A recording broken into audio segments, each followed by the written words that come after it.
Hola, ya estamos en vivo, esperando a Santiago. Santiago es mi socio en la empresa que hemos armado juntos de paisajismo y de alguna manera él lo llama exteriorismo, porque es todo lo contrario del interiorismo. Vamos a esperar a que él se conecte. Ahí Hola. está. Hola Santiago, ¿qué tal? ¿Cómo estás? ¿Qué tal? Estamos los dos en el espacio que hemos armado para Casacor, ecosistema doméstico. Yo estoy aquí adentro, como verán, en la cocina y Santiago está afuera, en el jardín que hemos diseñado. Y antes de empezar a hablar del espacio mismo, me encantaría, rescaté un texto, la introducción a un ensayo de Paola Antonelli, ella es curadora del MoMA, y me pareció que venía muy al caso con comenzar hablando de esto. No es una cita, son algunas frases que he sacado. Una de las más distintivas características de la especie humana es la conflictiva relación que tenemos con el cambio. Sin posibilidad de eludirlo, el cambio toca a cada criatura, cada comunidad, cada sistema que existe está en contacto de una manera única con el cambio.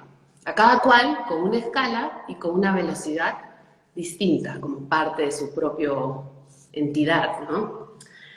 Casi todas las entidades, los glaciares, el plancton, las nubes, los tigres, los animales, hasta la mala hierba, siguen la corriente, siguen el flujo del tiempo, sin interferirlo.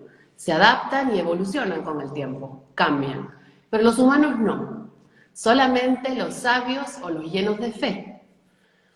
Entonces, a los humanos de alguna manera nos enorgullece esa destreza con la cual interferimos constantemente y manipulamos el flujo, ¿no?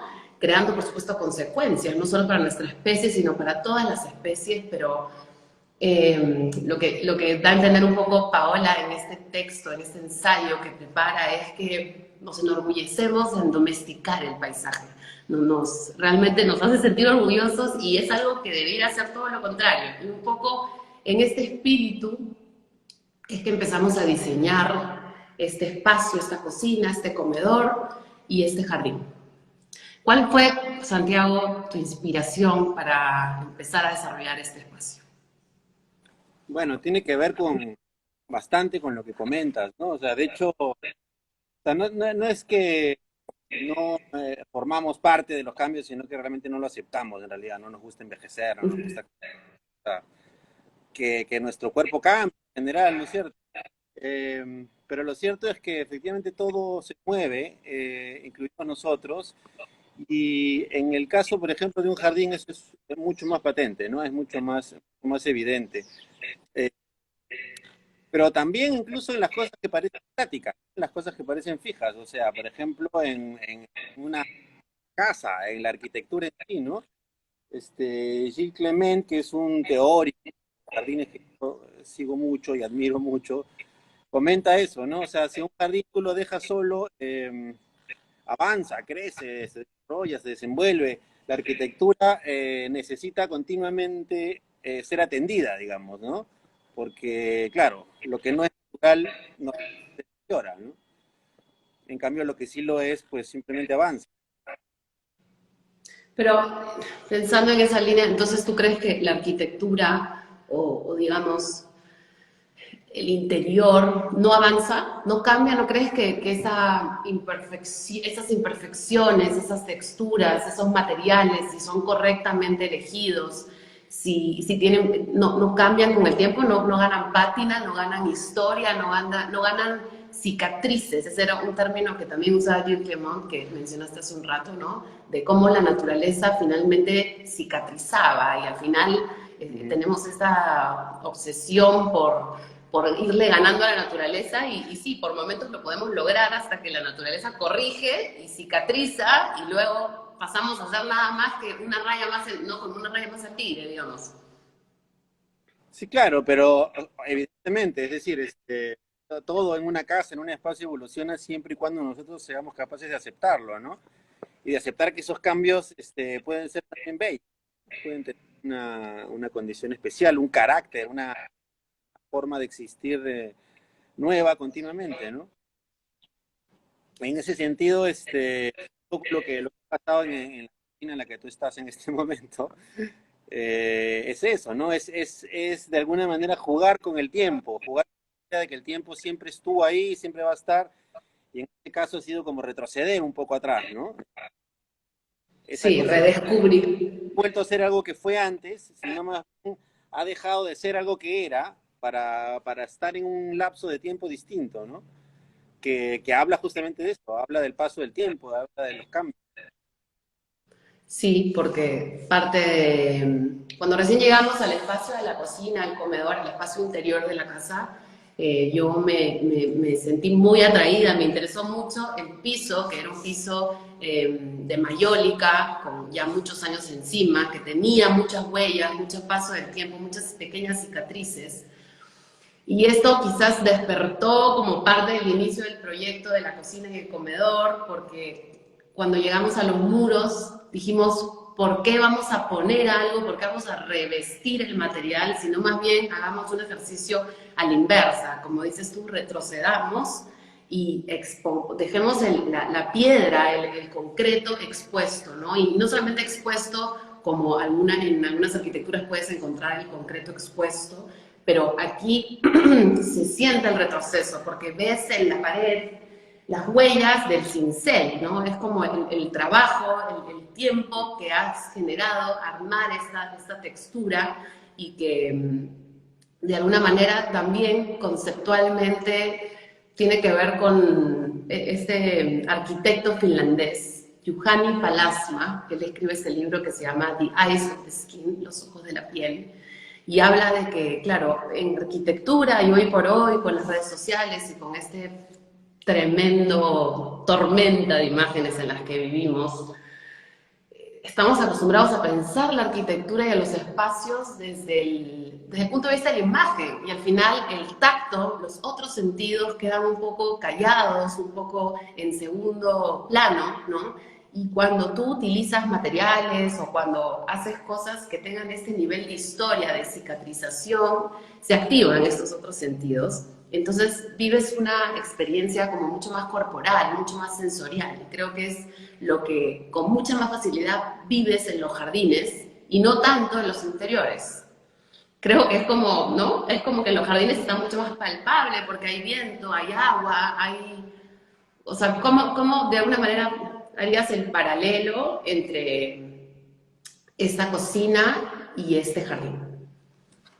Yo creo que en la cocina, en los materiales del interiorismo, hay más bien la posibilidad de generar una conciencia de los materiales, ¿no? De la propia materialidad. Está volviendo un poco al concreto. O sea, el concreto no es solamente un material industrial, el concreto en realidad es una piedra de una determinada manera y retroceder hasta él, hasta no llegar con él, significa de alguna manera retroceder también hacia la piedra misma, ¿no? Es hacer este juego mental que te produce la posibilidad de analizar los materiales, entender lo que son, de dónde vienen y cómo funcionan. El jardín es muy distinto porque la naturaleza pues va por su cuenta, entonces de alguna manera cuando hace un jardín como que inicia una competencia, ¿no? Inicia una carrera que va por su propia cuenta, es decir, las plantas compiten entre ellas, unas ganan, otras pierden al final, y eso te obliga a generar una interacción que es distinta, que es mucho más física, ¿no? Eh, Mucho más continua en general, ¿no? Lo cual no quiere decir que el espacio interior y la arquitectura misma no lo sean, pero sí es un tiempo, digamos, mucho más manejable, mucho más manipulable por los propios humanos, ¿no? Es paja eso que dices de una batalla, porque efectivamente se siente como una batalla, ¿no? Es como en la sociedad, llega, ahí está el bully, está la planta que arrastra y a todos los atrapa, la que ahoga, la que no, la que solicita más agua, la que no. Entonces, ¿cómo hacemos Le va, para...? le va muy bien durante un tiempo y luego de pronto le va mal, ¿no? O sea, pasa de todo, ¿no? Sí. Entonces, ¿cómo haces para, de alguna manera, porque estás domesticando el paisaje, ¿no? Pero hasta qué punto llegar y, claro, tú propones qué planta va junto a la otra, pero hasta qué punto es la naturaleza misma la que dispone, ¿no? Uno propone, pero ella dispone. Se trata, yo creo, de una interacción, ¿no?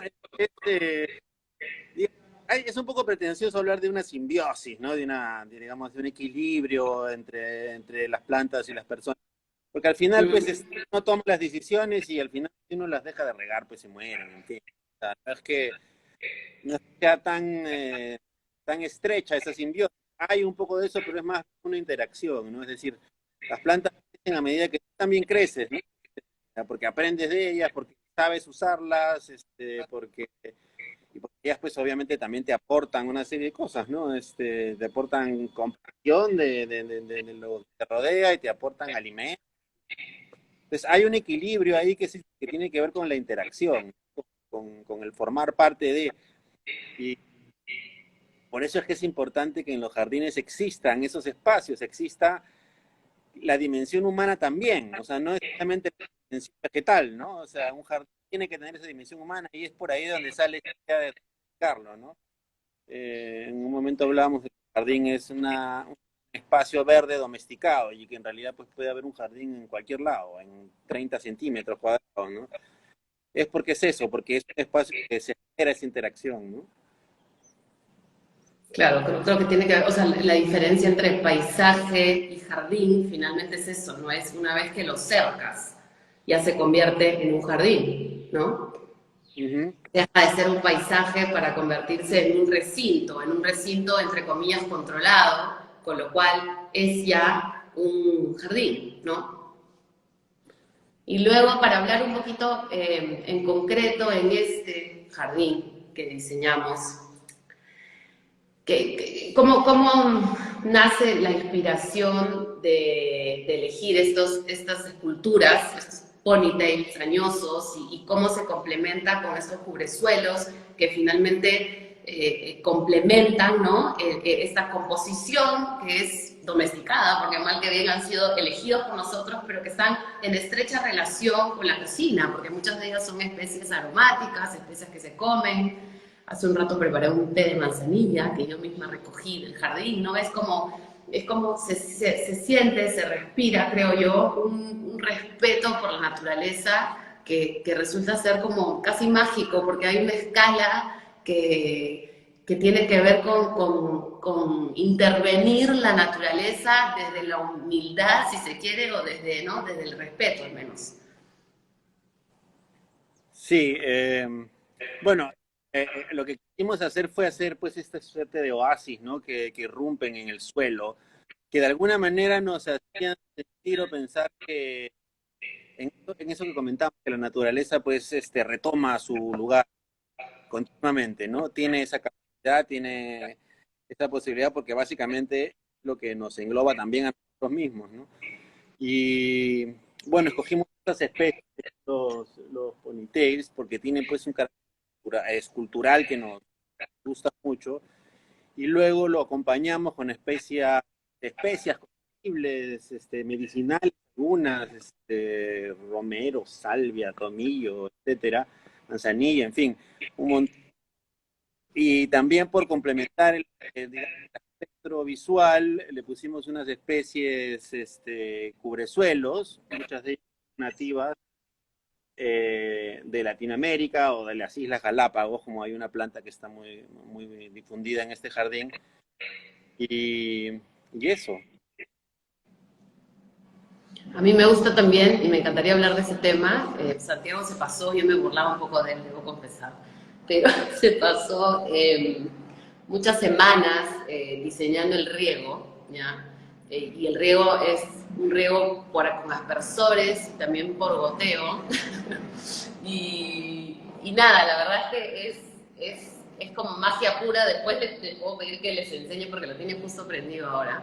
Pero me hace acordar un poco, hay como una relación extraña o una relación simbiótica, si se quiere, entre la elección que hicimos en la cocina, porque en la cocina aparecía pues la idea esta que hemos conversado del concreto expuesto y crudo y al natural y sin ningún revestimiento, y luego hubo que elegir una encimera, porque mal que bien es un espacio útil, es un espacio donde se tiene que cocinar, en donde la vida tiene que prosperar, ¿no? Entonces, si diseñas un espacio como una cocina desde el punto de vista de respeto hacia la arquitectura, casi con el mismo respeto que le tienes a la naturaleza, ¿no? Con lo mínimo indispensable, apareció esta encimera de acero quirúrgico, que es una sola línea, no tiene ninguna costura, incluso la poza donde se lava es totalmente continua y se siente un poco como sus regaderas,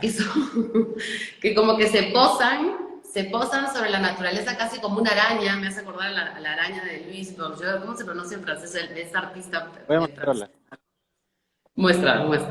No Que sé se si se ve. posa y es como se posa con una delicadeza, con una naturaleza, con una naturalidad, perdón, ¿no? Que es solamente un posarse, sin interferir, sin competir con los otros, ¿no? No es como un mármol, si hubieras elegido, no sé, un mármol o una encimera muy glamorosa, por decirte algo que estuviera diciendo, mírame, mírame, mírame, sino es simplemente una línea que lo permite ser útil y pasa lo mismo con las regaderas de Santiago. Cuéntanos qué inspiró o por qué elegiste este tipo de riego y cómo eso, en realidad el riego podría ser parte y debe ser parte fundamental de un jardín. Bueno, primero porque es sumamente ecológico y eficiente, en el sentido de que consumes el agua que debes consumir, se distribuye de manera correcta, en fin. Porque visualmente es bello, o sea, parecen pequeñas peces, ¿no? En este caso hemos escogido esos microafectores que llegan a un radio como de 1,5 metros, qué sé yo, y se ven pues como pequeñas fuentes que brotan de la tierra y que también tiene que ver con esta idea de micropaisajes que había creado en cada uno de estos lotes, que también pues tiene sus propios canales y flujos hídricos, digamos, ¿no? Entonces era como por dotarlo también de un carácter en ese sentido, ¿no? Por varias razones. El agua es un tema que muchas veces se olvida en el paisajismo, sobre todo cuando hablamos de jardines más pequeños, porque es obvio que hoy por hoy la gente vive en casas más pequeñas, incluso en terrazas. Entonces, deja de lado el tema del agua. No sé por qué creemos que el agua toma más espacio, o porque justo acabas de mostrar unos bowls que los hizo Andrea Espinosa y lo vamos a tallar, ella nos ayudó con toda la cerámica del espacio que colocaste justo al lado de este aspersor, ¿no? Y se genera como una especie de micro fuente donde vienen los pajaritos y además se ve ese como el espiral que deja cada gota, ¿no? Entonces, ¿cómo podemos hacer para incluir en jardines más urbanos, más de acuerdo a los metros cuadrados con los que normalmente contamos, el agua?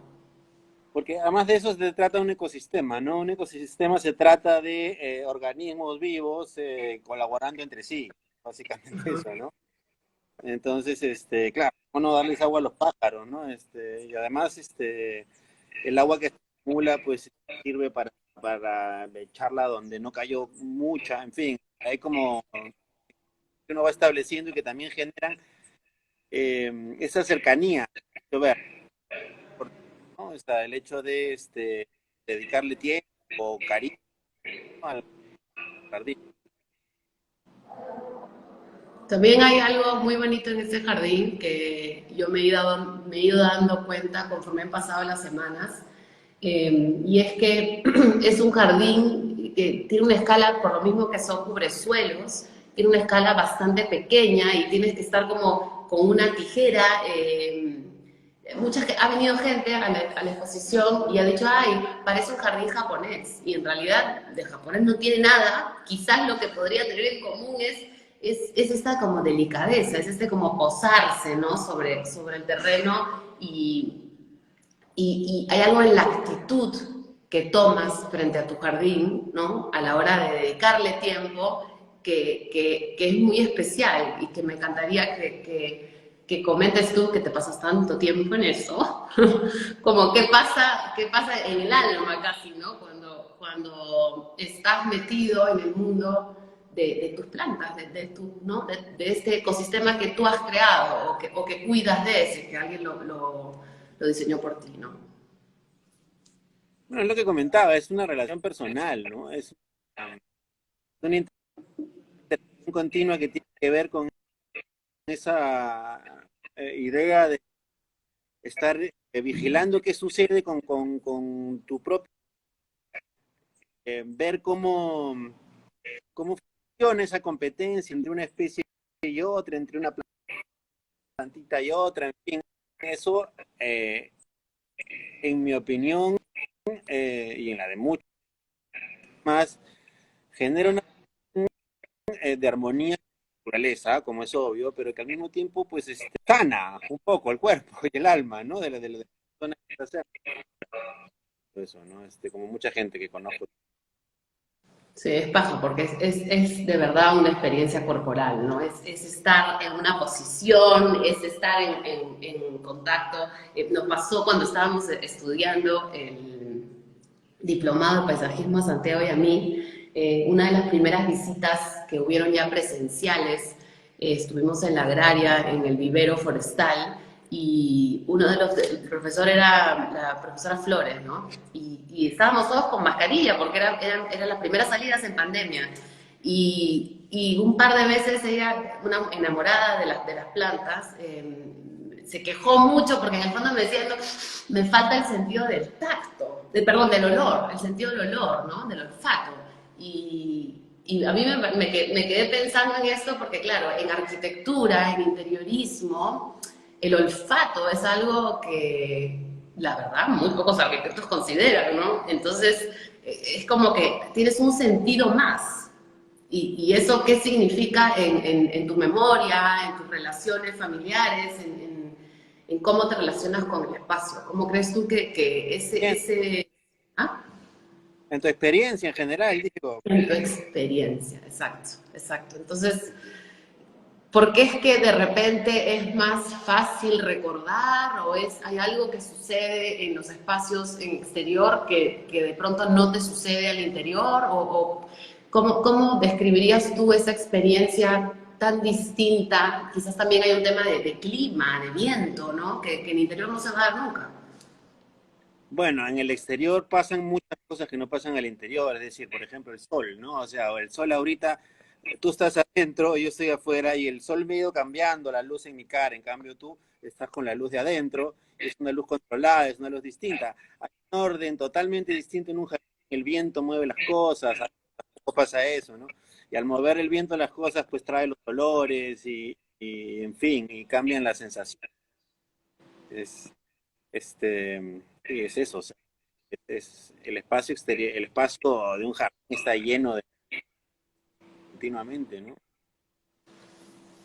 Otra cosa que me gustaría comentar antes de cerrar esta conversación es algo que, bueno, uno proyecto a proyecto uno va aprendiendo siempre, siempre, desde algo que dominas mucho hasta algo en lo que recién empiezas.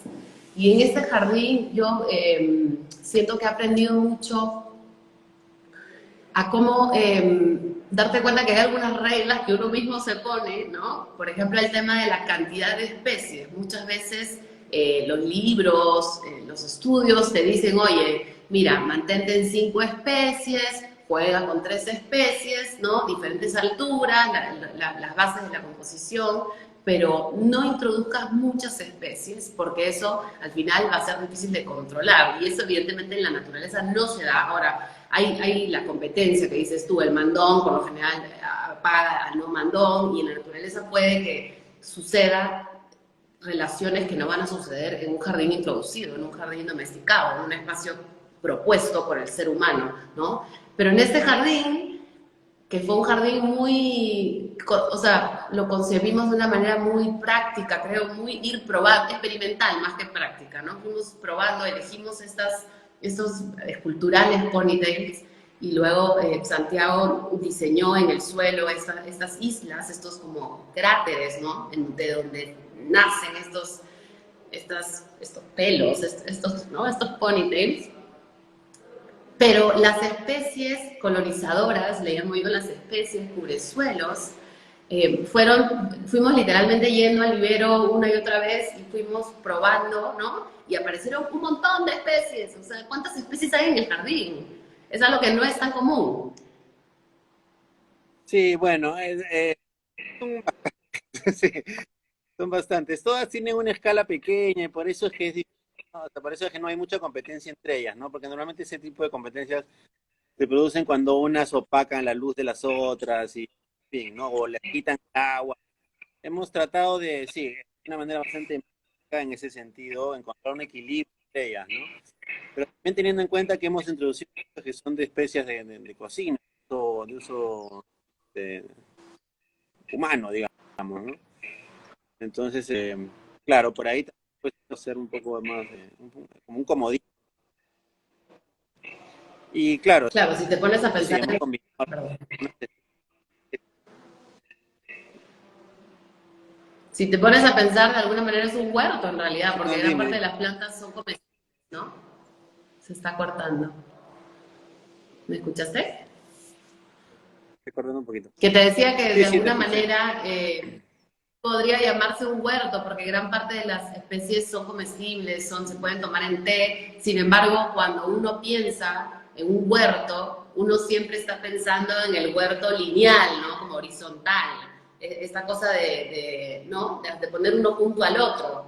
Y creo que también es Sí. un bonito ejemplo de cómo puedes hacerlo de otra manera, ¿no?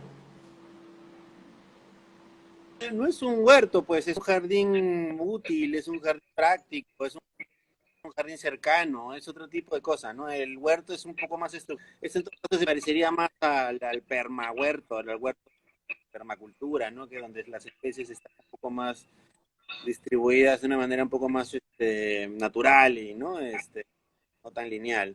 Pero sí, la estética no es la de un huerto, simplemente hay pues especies útiles. Qué bonito eso que dijiste del jardín cercano, nunca lo había pensado. Y de verdad que se siente esa cosa tan como mágica con esas piedras, ¿no? Y con esas entradas y subidas, los brotecitos de agua. En fin, bueno, no sé si quieres acotar algo más. Sí, no, en relación a eso que dices también, que también que tiene que ver con lo anterior, claro, esta idea de generar estos islotes aquí en el suelo que irrumpen, ¿no? En este suelo de adoquines, también tiene todo que ver con esta idea de poder acercar a cada rincón, a cada una de las plantas, ¿no? Poderle dar la atención a cada una de ellas desde todos lados, ¿no? Entonces, en ese sentido, también volvemos un poco a esa ergonomía ecosistémica en la que, claro, somos una más de las especies de alguna manera, ¿no? Y interactuamos también y, y nos valemos de ellas, pero ellas nos necesitan. Sí, es un poco lo Lo que que hemos también es importante, creo, mencionar que no estábamos diciendo es la elección del suelo, porque al final, claro, yo les decía, se diseñaron estas islas de donde emergen estos ponytails, luego se pusieron las plantas complementarias, pero ahí está, pero Santiago se pasó también mucho tiempo como colocando estas piezas, son piezas de grés, de máter, y son 100% barro cocido, ¿no? Y tienen un formato pequeño, alargado, que permite el estar constantemente como que jugando con el piso, ¿no? De hecho, me pasó hace un par de semanas antes de que abriera la exposición que había una sillita afuera y quería ponerle yo una mesita de apoyo y no cabía, entonces saqué de una parte la pieza y la puse al lado y literalmente puse ahí la mesita. Entonces hay como que este juego que tienes con incluso el material arquitectónico, como es los suelos, los pisos, que permite esa interacción, esa cercanía, un jardín cercano, como dijo Santiago recién. Entonces, creo que incluso en esos detalles, y por ejemplo en las paredes también, que decidimos darles un poco de pátina y de textura, ¿no? Con barro. una técnica que también aquí Santiago inventó, que de repente quieres contarnos un poco cómo se hizo, porque fue algo que nuevamente nació casi que de la investigación y de estar en el espacio mucho, mucho rato, ¿no? Lo voy a mostrar un poquito para que se entienda. O sea, lo que hicimos básicamente fue disolver, bueno, probamos con unas cuantas tierras, no queríamos pintar, pero queríamos cambiar el color, el tono, el carácter de las paredes. Entonces, al final disolvimos unos adobes antiguos y los convertimos en barro y con eso pintamos las paredes. Y tiene Hay un una poco... parte, de repente le puedes mostrar, donde habían restos, cuando llegamos a este jardín, dicho sea de paso, lo único que había era una gran bugambilia semi-muerta que Santiago esculpió para generar una pequeña como cuevita, un espacio de sombra, un sol y sombra natural. Y, y había unas partes donde estaban unas enredaderas muertas ya, solamente quedaba los restos de las ramas, ¿no? Y cuando le puso el barro encima, quedó esta pátina espectacular, que hay mucha gente que pregunta, ¿qué es esto? ¿Qué es esto? Y la verdad que nuevamente le aporta mucho al espacio, le aporta historia, le aporta cercanía, le aporta textura, le aporta ese sentido que tenemos tan apagado a veces al interior, el tacto, ¿no? Esa cosa que quieres tocar y decir, pero ¿qué es esto? Qué raro. No, y además la necesidad de más bien valerse del paso del tiempo en vez de estarlo ocultando, ¿no? Ajá. Usarlo, usar el tiempo que ha vivido un espacio en vez de tapar. Sí, qué bonito eso, muy bonito. Hay que usarlo, hay que quererlo, porque llega un momento que no, o sea, cambiarlo al final siempre se va a sentir como algo falso, algo que no, ¿no? O sea, siempre se va a sentir esta cosa que, no sé, pues pasa en el Coricancha, ¿no? Como ya gran extremo, que en el fondo es posarse encima sin respeto alguno de lo anterior, ¿no? Mientras que qué bonito es si podemos de alguna manera ir juntos, ¿no? Lo anterior con lo actual, respetar, oye, mira, qué lindo el piso, sí, tiene grietas, sí, acá de repente a la persona que cocinó hace unos años se le cayó la olla y bla, se quebró esta pedazo de mayólica, pero qué lindo si la conservamos, ¿no? Y al final mi espacio me pasó también, por ejemplo, con la estantería, es una estantería actual, digamos, de la cocina original, y varias personas que vinieron durante el montaje, varios proveedores me decían, oye, pero no la vas a pintar. Y yo decía, por ningún motivo la voy a pintar, pero sí es hermosa, y ahí la voy a mostrar yo, a ver. Es es una pieza, es una estantería original que por supuesto tiene muchos detalles, ¿no? O sea, tiene el paso del tiempo, ¿no? Entonces, qué bonito poder entender ese tipo de detalles y valorarlos, ¿no? Al contrario, no tratar de taparlos, sino que ya acá un poquito lo que decía del piso, que tiene detalles, pero al final esos detalles es más lo que suma que lo que resta, ¿no? Entonces, un poquito eso, animarnos nada, a querer las cicatrices que tienen los espacios y la historia, que muchas veces, sobre todo cuando es tu casa, yo lo digo mucho, tiene que ver con tu historia, ¿no? Tiene que ver con que tu hijo se le cayó tal cosa o que te tropezaste con tal otra, y finalmente cada cicatriz suma a la historia que es esta familia en esta casa. Así que, nada, muchas gracias por escucharnos. Vamos a estar haciendo un par de lives más para hablar del espacio. Y nada, los invitamos a que conozcan el jardín, la cocina, el comedor de la Casa 2 en Casacor. Está abierto hasta el 3 de julio. Muchas gracias. Gracias, Santiago. Sí.